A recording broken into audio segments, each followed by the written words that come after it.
بسم اللہ الرحمن الرحیم۔ ناظرین و سامعین، آج ہم جس صحابیہ کا ذکر کریں گے ان کا نام ہے حضرت صفیہ بنت عبد المطلب رضی اللہ تعالی عنہا، جو کہ رسول اللہ صلی اللہ علیہ وآلہ وسلم کی بہادر اور صابر پھوپھی جان تھی۔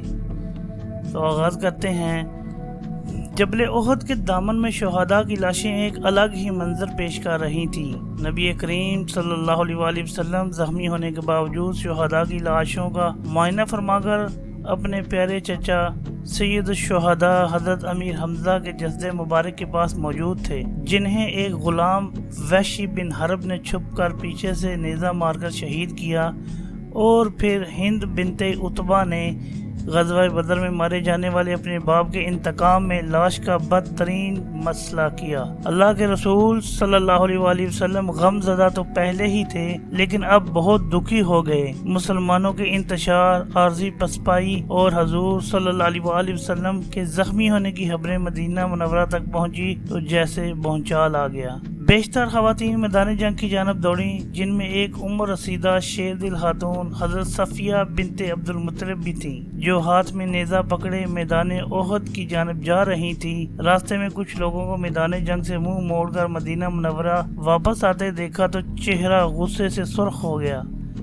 غضبناک انداز میں بولی، تم کیسے مسلمان ہو کہ رسول اللہ صلی اللہ علیہ وآلہ وسلم کو تنہا چھوڑ کر بھاگ نکلے؟ حضور صلی اللہ علیہ وآلہ وسلم کو اپنی پھوپھی حضرت صفیہ کے آنے کی خبر ملی تو ان کے صاحبزادے حضرت زبیر بن عوام سے فرمایا، زبیر، اپنی والدہ کو آگے آنے سے روکو۔ انہوں نے اپنے بھائی حضرت حمزہ کی لاش دیکھ لی تو کہیں صبر و ضبط کا دامن ہاتھ سے نہ چھوڑ دیں۔ زبیر رضی اللہ تعالی عنہ تیزی سے والدہ کی جانب دوڑے اور ان کا راستہ روکتے ہوئے کہا، اماں جان رکیے، آگے نہ جائیں۔ حضرت صفیہ نے بیٹے کو گھورتے ہوئے سخت لہجے میں کہا، زبیر، میرا راستہ چھوڑ دے، مجھے معلوم ہے کہ تو مجھے یہاں کیوں روکنا چاہتا ہے۔ میں جانتی ہوں کہ میرا بھائی شہید کر دیا گیا ہے اور مجھے یہ بھی معلوم ہے کہ ان کی لاش کا مسئلہ کیا گیا ہے، لیکن اس وقت تو مجھے اللہ کے رسول صلی اللہ علیہ وآلہ وسلم کی فکر ہے۔ بیٹے نے کہا، اماں جان، رسول اللہ صلی اللہ علیہ وآلہ وسلم خیریت سے ہیں اور اللہ کی حفاظت میں ہیں۔ بیٹے کو ہاتھ سے پرے کرتے ہوئے بولی، یا اللہ تیرا شکر ہے، اب تو بھی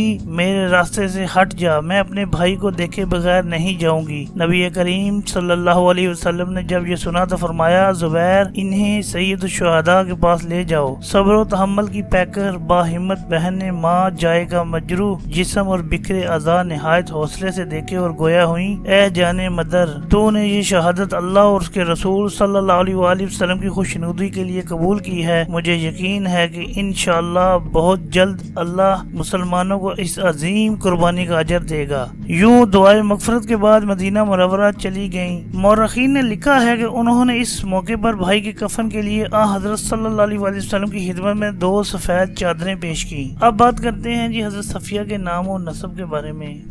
اس بہادر خاتون کا نام حضرت صفیہ تھا اور حضور صلی اللہ علیہ وآلہ وسلم کے دادا جناب عبد المطلب کی صاحبزادی تھیں۔ والدہ کا نام حالہ بنت وہب تھا، جو حضرت صلی اللہ علیہ وآلہ وسلم کی والدہ ماجدہ حضرت بی بی آمنہ کی ہمشیرہ تھیں۔ اس بنا پر حضرت صفیہ رسول اللہ صلی اللہ علیہ وآلہ وسلم کی پھوپھی کے علاوہ خالہ زاد بہن بھی تھیں۔ سید الشہداء اور حضرت حمزہ بھی حضرت حالہ کے بطن سے تھے، چنانچہ حضرت صفیہ اور حضرت حمزہ حقیقی بہن بھائی تھے۔ مورخین لکھتے ہیں، نبی کریم صلی اللہ علیہ وآلہ وسلم کی 6 پھوپھیاں اور 9 چچا تھے، جن میں سے حضرت حمزہ اور حضرت عباس مشرف با اسلام ہوئے۔ حضرت صفیہ ان کے صاحبزادے حضرت زبیر سابقون الاولون میں سے تھے، جبکہ مزید 2 پھوپھیاں حضرت عاتقہ اور حضرت عروہ بھی بعد میں مسلمان ہو گئیں۔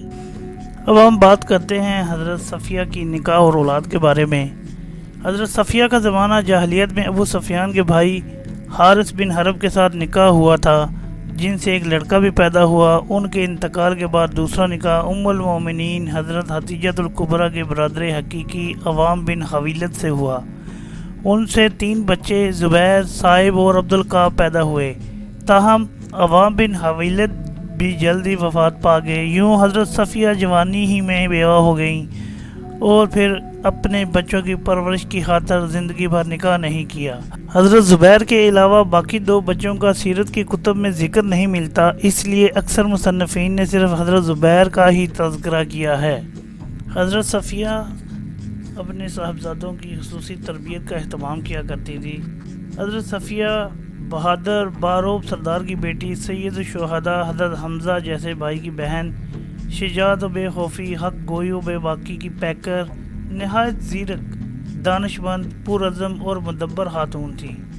حضرت زبیر کو توانا، مضبوط، جرح اور نڈر بنانے کے ساتھ ساتھ سامان حرب کے استعمال کی خصوصی تربیت کا انتظام کیا۔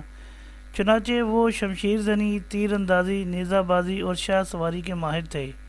غزوات کے دوران میدان کارزار میں ان کے کارنامے تاریخ اسلامی کی صفحات پر سنہرے حروف سے لکھے گئے ہیں۔ حضرت زبیر کو عشرہ مبشرہ میں شامل ہونے کا بھی شرف حاصل ہے۔ رسول اللہ صلی اللہ علیہ وآلہ وسلم نے انہیں حواری رسول کے اعلیٰ خطاب سے نوازا۔ حضرت زبیر کہتے ہیں کہ یہ سب میری والدہ حضرت صفیہ کی تربیت کا انعام ہے۔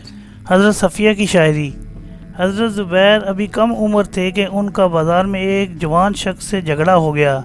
لوگوں نے حضرت صفیہ کو جا کر بتایا تو وہ بولیں، یہ بتاؤ تم نے کیا دیکھا؟ زبیر نے مقابلہ کیا یا اس جوان سے ڈر گیا؟ لوگوں نے بتایا کہ آپ کے بیٹے نے تو اس طاقتور شخص کا بازو توڑ دیا۔ اتنے میں وہ شخص خود بھی آ گیا۔ حضرت صفیہ شاعرہ بھی تھیں، لہٰذا انہوں نے اس نوجوان سے مخاطب ہو کر ایک شعر کہا جس کا ترجمہ یہ ہے: اے شخص، تو نے زبیر کو سمجھا کیا تھا؟ کیا تو نے اسے پنیر سمجھا تھا یا کھجور یا پر پھیلانے والا شکرا؟ کچھ اہل سیر نے اپنی کتب میں حضرت صفیہ کی شاعری کا تذکرہ کیا ہے۔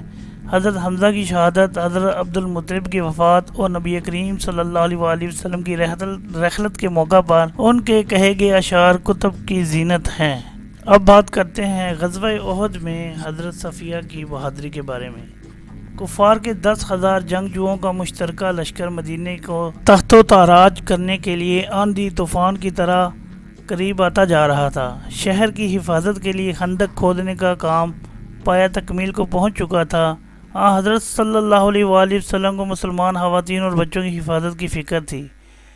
اس زمانے میں انصار کے قلعوں میں سب سے مضبوط اور محفوظ قلعہ شاعر رسول حضرت حسان بن ثابت کا قلعہ فارہ تھا، جو بنو قریظہ کے یہودی آبادی سے متصل تھا۔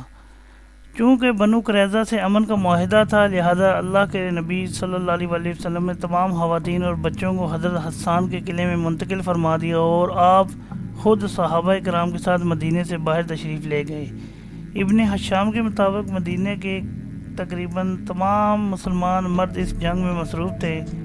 کفار کی فوج خندق کے باہر سے مدینہ کا محاصرہ کر چکی تھی کہ اچانک بنو قریظہ نے حضور صلی اللہ علیہ وآلہ وسلم سے معاہدہ توڑ کر کفار مکہ کا ساتھ دینے کا اعلان کر دیا، اور اس کے ساتھ ہی مدینہ کے اندر موجود یہودیوں نے قلعے پر حملے کی منصوبہ بندی کر لی۔ انہوں نے حملے سے قبل ایک جاسوس قلعے کے معائنے کے لیے بھیجا۔ یہ شخص اندر کی سن گن لینے اور فوجی طاقت کا اندازہ کرنے کی کوشش کر رہا تھا کہ حضرت صفیہ کی نظر اس پر پڑ گئی۔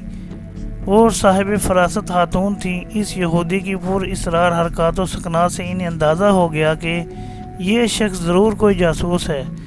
حضرت صفیہ فوری طور پر قلعے کے نگران حضرت حسان کے پاس پہنچی اور انہیں خدشات سے آگاہ کرتے ہوئے درخواست کی کہ اس شخص کو قتل کر دیں۔ حضرت حسان عمر رسیدہ تھے، لہٰذا انہوں نے کہا کہ اگر میں اس یہودی سے لڑنے کے قابل ہوتا تو اس وقت یہاں بیٹھنے کی بجائے رسول اللہ صلی اللہ علیہ وآلہ وسلم کے ساتھ جہاد میں مصروف نہ ہوتا۔ حضرت صفیہ کی عمر بھی اس وقت قریباً 58 سال کے قریب تھی، لیکن صحت مند تھی۔ وہ کہتی ہیں کہ میں نے جب یہ حضرت حسان کا جواب سنا تو خود ہی کمر کس لی۔ قریب ہی ایک ڈنڈا پڑا ہوا نظر آ گیا۔ میں اسے مضبوطی سے پکڑ کر دروازے کی جانب گئی۔ ابھی میں نے دروازہ ہلکا سا کھولا ہی تھا کہ اس شخص نے اندر گھسنے کی کوشش کی، اور یہی وہ وقت تھا جب میں نے ڈنڈے کی تابڑ توڑ ضربوں سے اسے موت کے گھاٹ اتار دیا۔ پھر حضرت حسان کے پاس گئیں اور ان سے کہا کہ میں نے اس یہودی کا کام تمام کر دیا ہے، اب آپ جا کر اس کے ہتھیار اور دیگر سامان اتار لیں۔ وہ مرد ہے، وگرنہ میں خود اتار لیتی۔ حضرت حسان بولے، مگر مجھے تو اس کے ہتھیاروں اور سامان کی ضرورت نہیں۔ حضرت صفیہ فرماتی ہیں کہ میرا خدشہ صحیح تھا۔ اپنے ایک ساتھی کی موت کے بعد یہودیوں کو یقین ہو گیا کہ قلعے کے اندر بھی مسلمان فوجی موجود ہیں، چنانچہ پھر انہیں حملہ کرنے کی جرأت نہ ہو سکی۔ حضرت صفیہ پہلی مسلمان خاتون تھی جنہوں نے بہادری کا مظاہرہ کرتے ہوئے ایک اسلام نام دشمن کا سر قلم کیا، جس کی بنا پر مسلمان خواتین محفوظ رہیں۔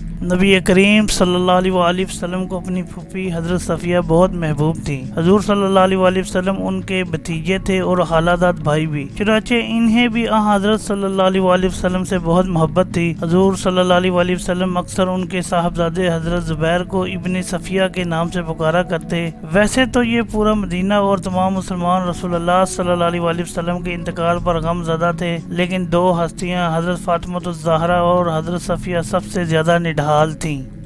حضرت صفیہ سابقون الاولون میں سے تھیں، لہٰذا انہوں نے مکے میں قریش کے جبر و استبداد کا وہ دور بھی دیکھا کہ جب اپنے عزیز رشتہ دار خون کے پیاسے ہو چکے تھے۔ خود ان کے معصوم فرزند زبیر پر ان کا حقیقی چچا نوفل بن خویلد ظلم و ستم کے پہاڑ ڈھاتا کہ لہو لہان ہو جاتے۔ پھر انہوں نے اسلام کا وہ دور عروج بھی دیکھا جب مسلمان فاتح عالم تھے اور دنیا کے بہت بڑے حصے پر اسلامی پرچم لہرا رہا تھا۔ مسلمان خواتین کے لیے رہتی دنیا تک جرأت اور بہادری اور صبر و استقامت کی اعلیٰ مثال بننے والی اس عظیم مجاہدہ نے 20 ہجری میں 73 سال کی عمر میں امیر المومنین سیدنا عمر فاروق کے دور خلافت میں داعیِ اجل کو لبیک کہا اور جنت البقیع میں سپرد خاک ہو گئیں۔